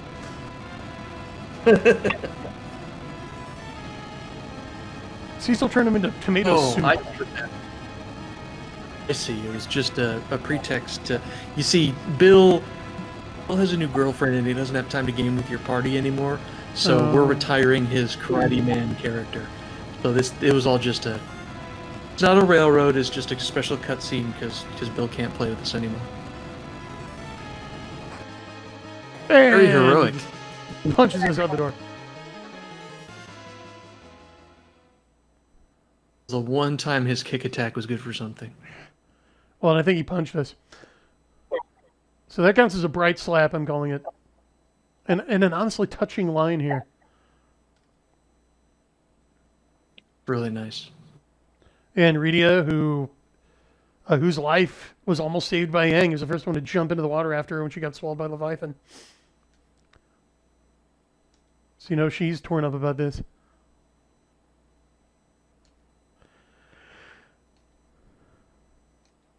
Oh, F's in chat for Yang. What you don't want to do is hold up. You can actually walk back into that room if you've got the right timing, and it's a soft lock. You can't get back out.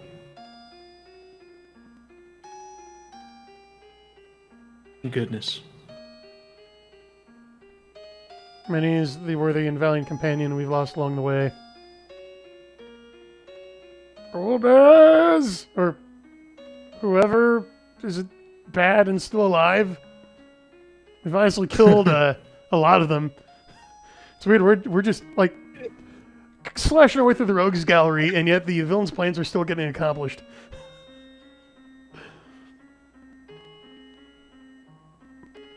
And I liked Yang too. Oh man, Yang was awesome.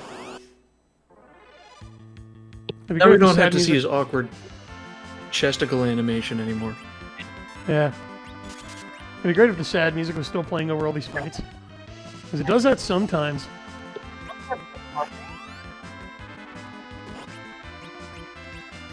I really enjoy when a game does that, where even in a regular arcade-style game, where you die and you keep going, and the music just keeps playing, or in RPG you transition to the battle scene, but you don't actually switch to battle music.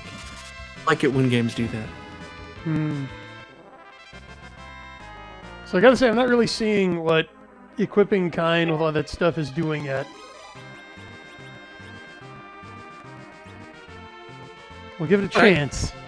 I'm not seeing big results yet. Give it a chance. You jumped with him, though. Oh, I'm not supposed to jump with him? Okay, I'll fight with him. I mean, yeah, that was pretty underwhelming right there. Oh, that was really bad. What's going on here?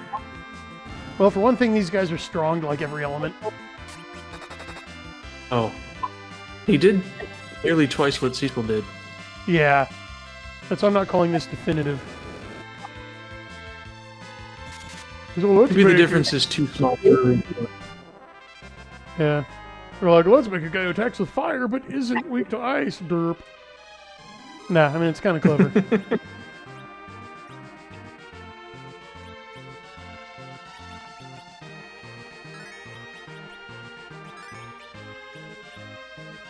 I feel like this stream is now complete, like it was lacking something. It has been made whole. It's been a ton of fun for me. Well, I think it's been fun for chat. We hope chat's having fun. We hope I can find another save point soon. Gotten totally sucked into this art, but it has been enjoyable. Also, the Dragoon helmet is an incredible design. Yeah, look at that.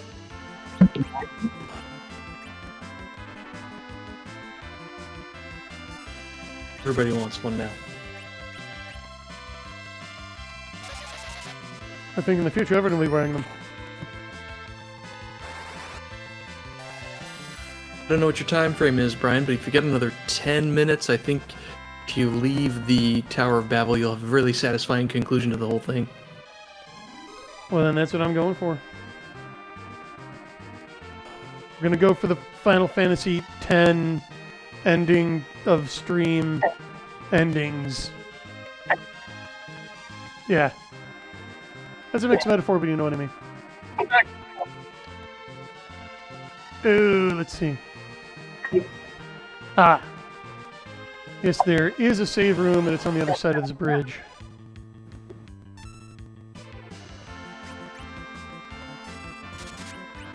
Okay, that's more like it. You have to fight your way through turtles first. I feel like the I'm Shredder glad we're here. back to the floors where ice. Not as glad as I am. Oh no, I want to try out Murder Cane.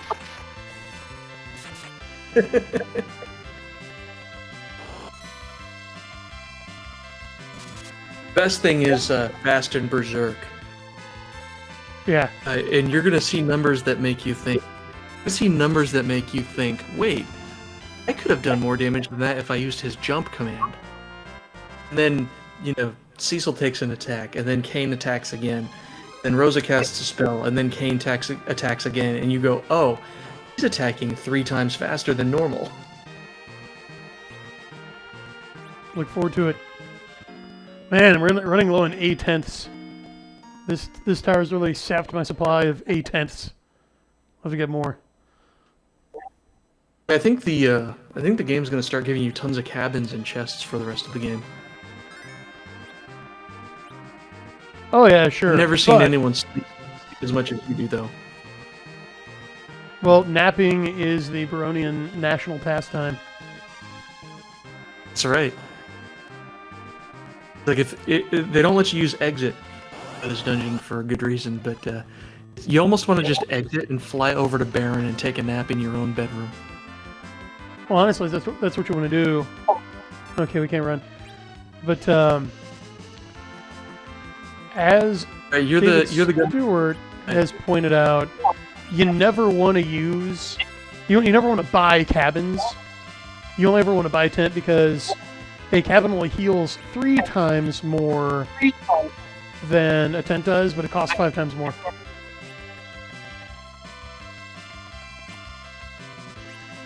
That makes sense from a gold per healing perspective, but not a healing per time perspective. Yeah. Did you just berserk Kane on an egg? I was mad at the egg. The egg made me mad.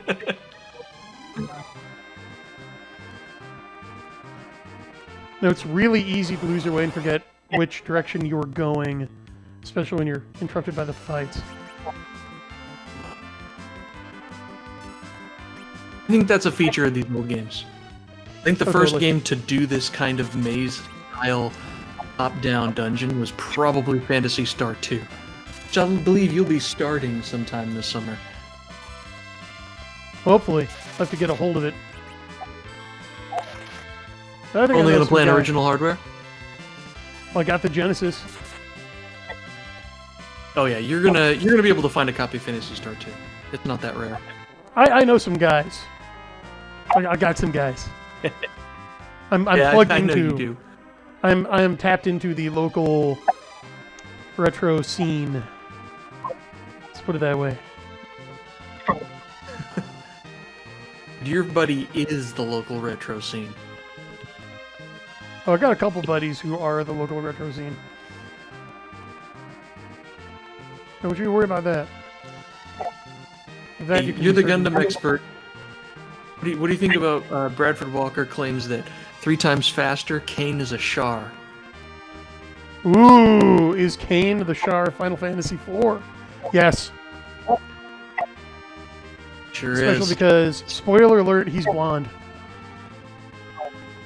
Oh, big spoiler. He is blonde. It is. Uh-oh. Oh no, Golbez found out we were here. Oh. I think they've amused all of us a lot. They're an amusing bunch.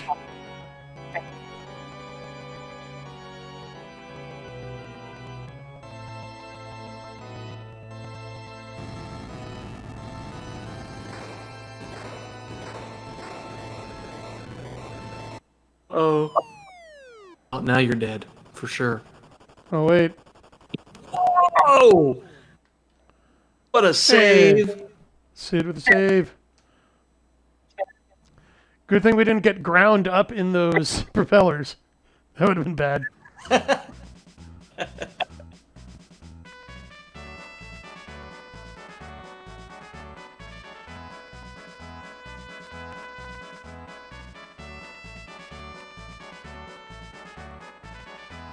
This happy music is a little dissonant, but oh well. Who's this girl? Oh. Oh, yeah. The goddess of war. Yeah. Never mind her. She doesn't take up much space. It's cool. You remember how there used to be a mountain pass between Mist and Kaipo, and now there isn't? She did that.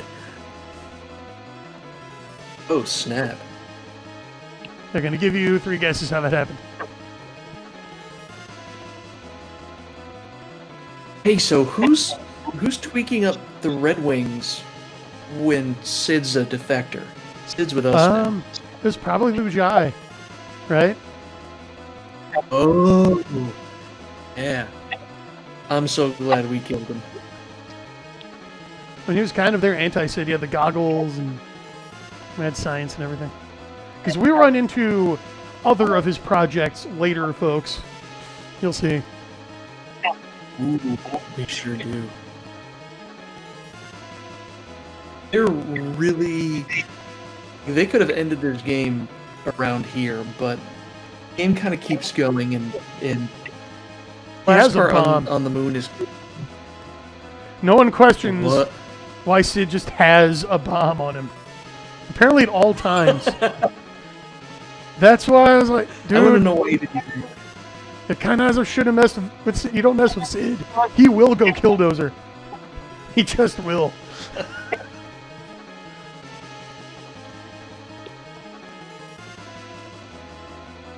Come on, guys. We just lost Yang.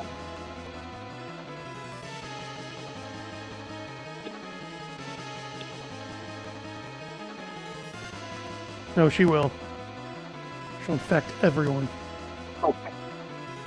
That's good.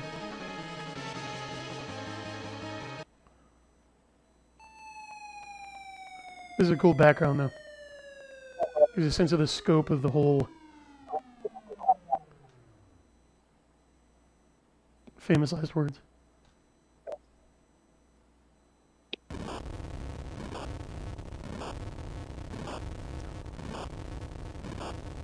Oh, so it's just a 1-2 gut punch. Yang, and then immediately afterwards, Sid.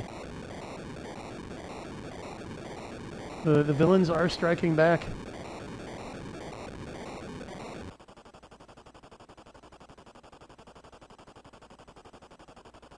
Yeah, Sid having a bomb isn't shocking at all. That's a good point. Yeah, big F for Sid. Oh, it's been a tragic night. But to everything, there's a season. Oh, what a tough stream. I don't know how you wouldn't have kept it all together without us here. No, I need your emotional support.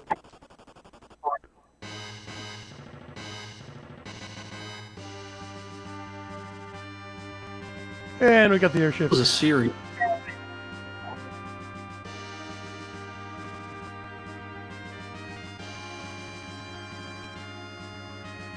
So, speaking of what you said earlier, oh, real quick step I gotta make. Should have done this earlier. Okay. Yeah, move, old man, move. Destiny awaits me. Move. Okay.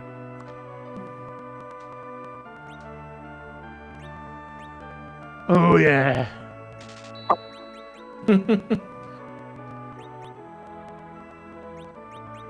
Enhance your killing power. Yeah, let's look at the stats. Look good, pretty standard magic user here.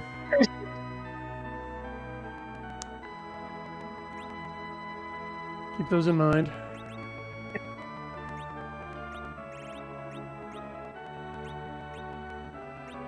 There it is. Oh. 8 points of attack. Yeah, not many changes here, but that thing is worth its weight in gold. Yeah. Well, if you had done the could have had that from the beginning of the game, but yeah, and I had a to make chance to some buy it tough earlier. choices. Yeah, but didn't have the cash on hand. Oh well. And actually,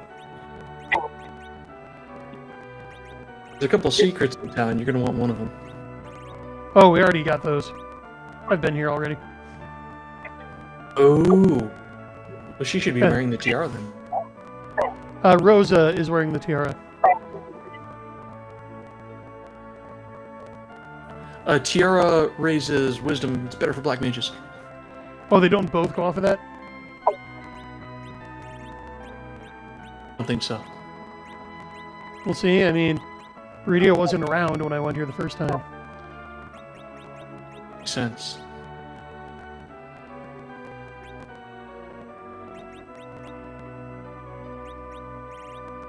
Okay, let's get her set up.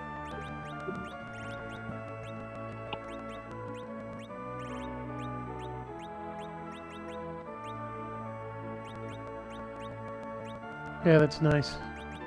So then... Really? Okay, but she is going to like the wizard. Oh, yeah. And wizard actually raises willpower.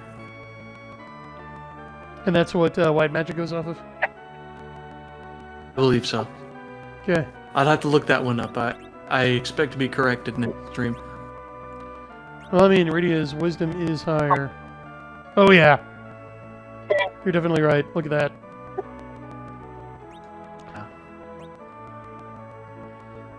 You could do some experiment, cast a few cures in combat, and de-equip and compare, but ain't no one got time for that. I love that they sell bard clothes here. I mean, why? But yeah, we found all this neat stuff in the grass. And oh look, I'm going to manufacture a touching moment.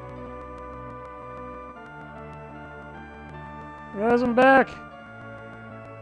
Ooh, do tell. That's right, that's something on the list. Ah, look at this. Iridia back in her childhood home, in her childhood chimney.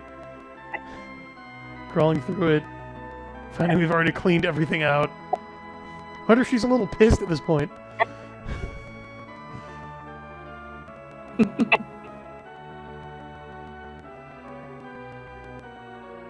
Yeah, even that. That's okay, we got her the tiara now.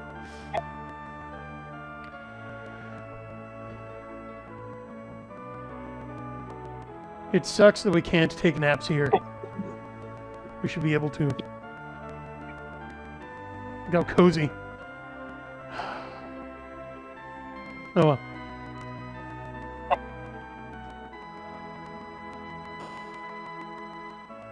Okay, nobody sell this place, I'll be back.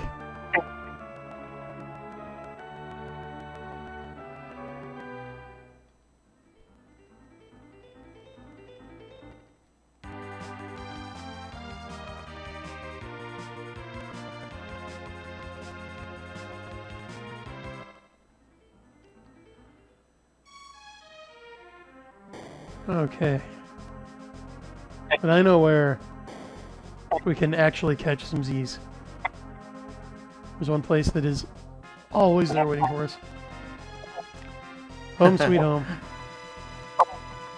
You know, it's cool. That's one thing I love about any role-playing game that has like a home base, especially ones that one that the characters earn, even in tabletop role-playing games, right? Like the Haven, the coterie takes over from like a Ventru Elder or something, or I was in one West End game, Star Wars, where like this motley group of Outer Rim scum just set up shop in Jabba's palace after Return of the Jedi, and just Great. Yeah, just kept coming back there and like caught a crate dragon and put it in the Rancor pit instead, right?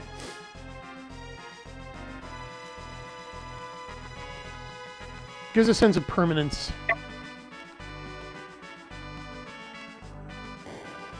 Makes the world feel more real.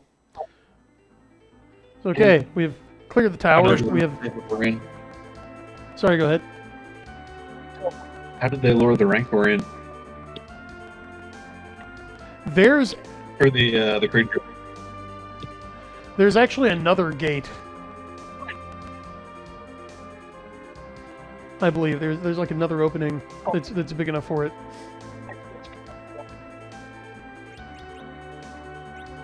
Good question though. And then there were 4. Peace. All right, folks.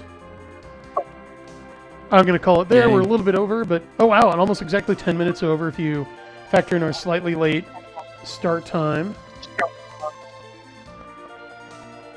But yeah, if Dornall and CL want to stick around in Discord, I'm up for chatting a little bit longer. But yeah, gonna end the stream. We'll be back tomorrow night at 10 p.m. Central, same time as always. Thanks to everybody who showed up. Hope you enjoyed the stream. Had some great questions. Thanks to my 2 co-hosts, Dornall and Catholic Lancer. We will be back.